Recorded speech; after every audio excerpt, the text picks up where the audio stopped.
Oi, you bloody legends. Welcome to Comedic Chronicles, where we rip into history's daftest disasters with a 4X and a middle finger.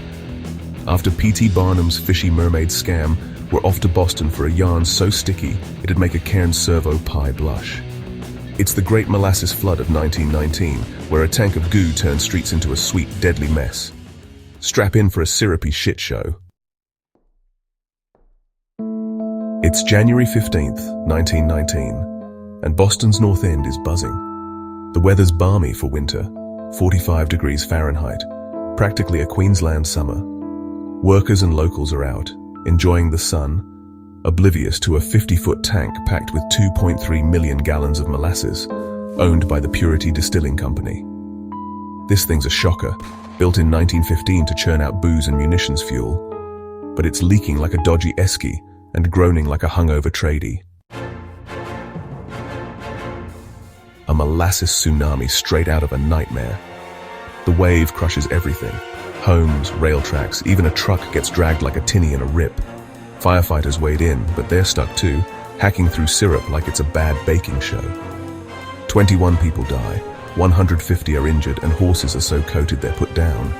It's chaos, but with a sweet twist. A copper, Frank McManus, radios in.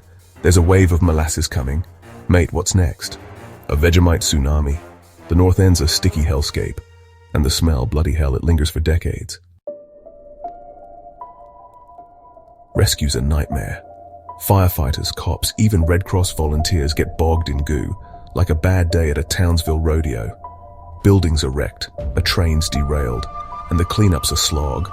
Molasses hardens like cement.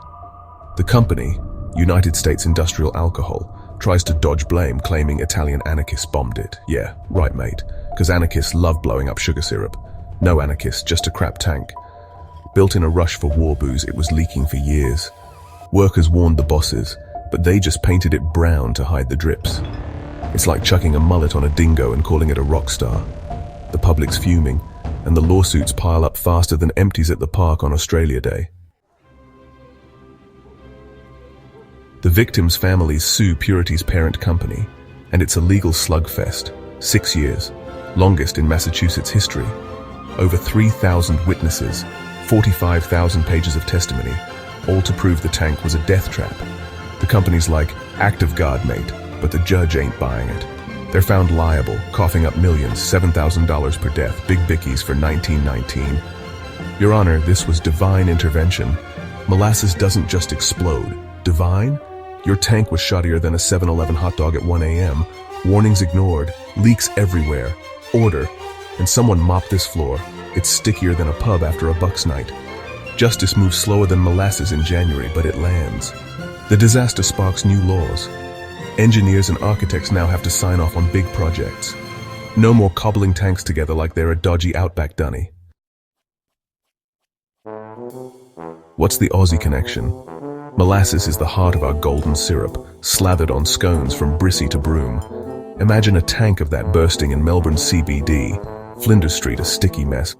Well stickier than it already is now anyway. Trams bogged like utes at a wet B&S ball. We'd be telling that yarn for decades, like Bostonians sniffing molasses in the 70s. It's a bloody oath moment. Disaster meets larrikin legend. So, next time you're scoffing golden syrup on toast, spare a thought for Boston's sticky saga.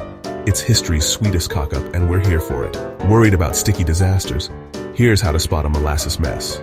1. Leaky tanks. If it's dripping like a dodgy tap, run. 2.